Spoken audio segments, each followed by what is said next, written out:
Genghis, together with his sons and grandsons, went to war on an immense scale, and in only 25 years, the Mongol army conquered more territory than the Romans had done in 400. A sarcophagus taken from a pyramid, a library that was one of the largest collections of ancient knowledge, and the brain of John F. Kennedy. Where did all these things disappear to? Well, without taking any longer, let's get into this list. Coming in at number 10, we have the sarcophagus of MENKAURE. The Great Pyramids house some of the most important people of their day. You have to imagine if thousands of people died to build a monument just to put a dead body in, then you'd have to be someone pretty important. I'll be lucky if my ashes get kept in a mayonnaise jar. But one of the pyramids of Giza was the sarcophagus of MENKAURE. This was found by British explorer Howard Weiss. This should be no surprise, this was back in the 1800s, and we all know how much the English loved to come through and take everything. One of the craziest things about Weiss's excavation of the pyramids was the fact that he used explosives to blast his way inside. This dude clearly had a ton of respect for the architecture. Eventually, this guy's demolition style of getting into a pyramid got him what he wanted. He was face to face with the sarcophagus of MENKAURE. He hauled this thing out and then he slapped it on a boat to send it back to England. Well, on the way back, the boat sank, and since then, the treasure has been lost to man. Coming in at number 9, we have the menorah of the Second Temple. The English weren't the only ones who would go around taking cool stuff from cool places. I mean, let's be honest. If we go back in time far enough, we will find that every group of people took things from everywhere. Well, the Romans thought that they would take a trip down to Jerusalem to steal the menorah of the Second Temple. They didn't destroy it, but they brought it back to the Temple of Peace. That is a very strange thing to call a place where you keep a bunch of stolen artifacts from foreign places. Like, oh, this is the Temple of Peace? How did you get that menorah? Ruthless bloodshed? Yeah, that seems nice. Well, the Temple of Peace was eventually burnt to the ground, and it's unknown if the menorah of the Second Temple survived this. Really, there's two options here. Either it was destroyed along with the temple, or it was taken to Carthage by a group of people called the Vandals. And guys, remember to hit that like button because it really helps us out. Coming in at number 8, we have the Barber dimes. Now, the first thing that comes to mind when I say the Barber dimes is me walking out with a fresh haircut. You know what I'm saying?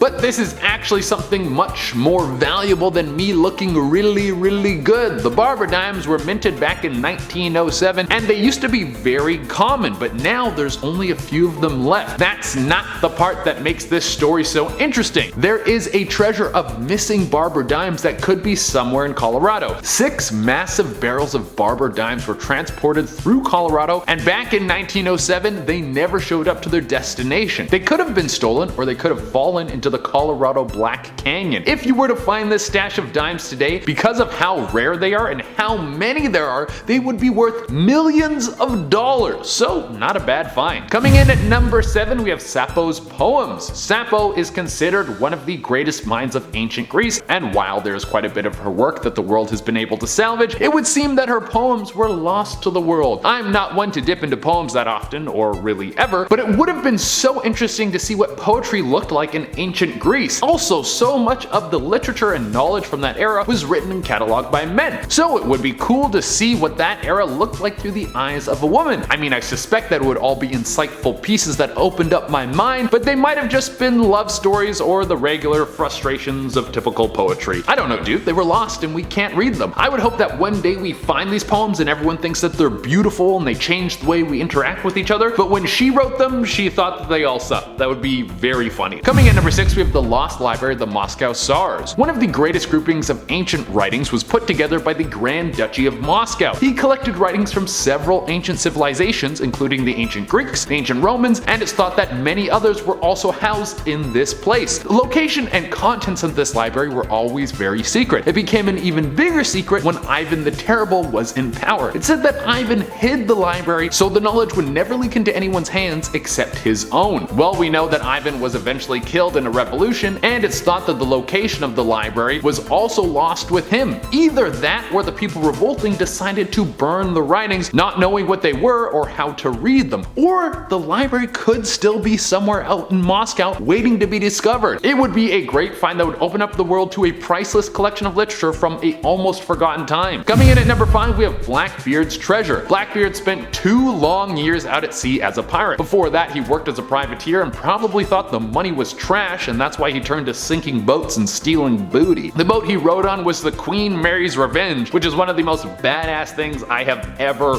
heard. But eventually, the law caught up with him and his head was chopped off. But this dude was a little rascal. Before he died, he let everyone know that he had a massive treasure buried somewhere, but he didn't tell anyone where it was. Now, this might have been a pirate's bluff. Something to send out to the world so he would never be forgotten and send a bunch of hopeful men out to sea looking for something that wasn't there. Or maybe he was telling the truth and there's a multi-million-dollar prize hidden away somewhere. Coming in at number 4, we have the BAYEUX Tapestries final panels. Recording history before the printing press was hard. You had to either write everything down by hand or make a super long tapestry like this one. There's no recording it on your phone and then uploading it into the cloud where it will live forever in a file that no one will ever look at. The BAYEUX Tapestries was created when William the Conqueror smashed through England and reshaped Europe forever. People think it took years to make, but the last chunk is missing, so there's no conclusion to the story. To this day, no one knows where these final panels are. That would be like if thousands of years from now, someone dug up the entire Marvel Cinematic Universe and everything was there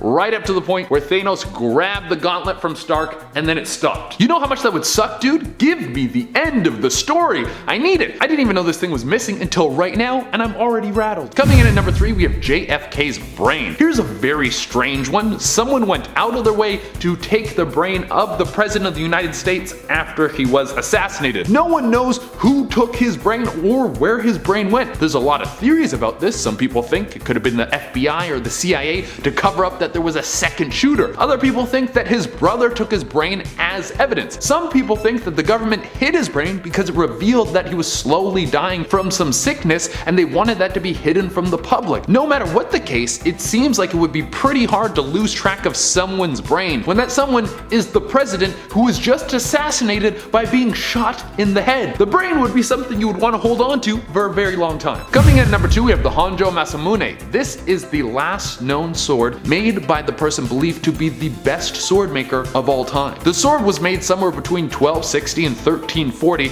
and passed down from generation to generation. It probably would have outlasted all of us because the craftsmanship is so exquisite, but after World War II there was an order from the Allies to take all weapons from Japanese people in Japan. This stretched to even historical weapons. Once it passed hands from its last owner to the Allied forces, its location was lost to man. The sword might have been thrown in the ocean, it might have been melted down, it might have been stolen and now is kept somewhere safe. But if you are the greatest sword maker in Japan, then that would put you in the running for the greatest sword maker in the world who has ever made swords ever. So this weapon that now is lost could be the greatest remaining sword on the planet. And coming into the number 1 spot, we have Genghis Khan's grave. Probably one of the most ruthless conquerors of all time, this dude had the largest empire in history. The Mongolians are the only people to beat Russia in a land war in the winter. He spread his seed so much that 1% of the planet has his DNA, and he killed so many people that it actually lowered the temperature of the planet. And if we look back to where he came from, he basically was living in a village of tents. You want to talk about started from the bottom, now you're here? This guy did it bigger than anyone. And to cap all of this off, after he was done, he didn't want to be remembered. He didn't want anyone to pray to him or fear him or use him as a force to control other people. He wouldn't let anyone paint a picture of him when he was alive, so anything we see of him was made after he died. So all these images could be highly inaccurate, and he also hid the location of his grave. Genghis Khan requested that he be buried at an unmarked grave in the heart of the Burken Kaldon Mountains. Then everyone who was part of the burial was killed so no one would know the location, and it's rumored that horses were released up the hills so no one could follow tracks. Obviously this guy caused more death than anyone else, but this is still something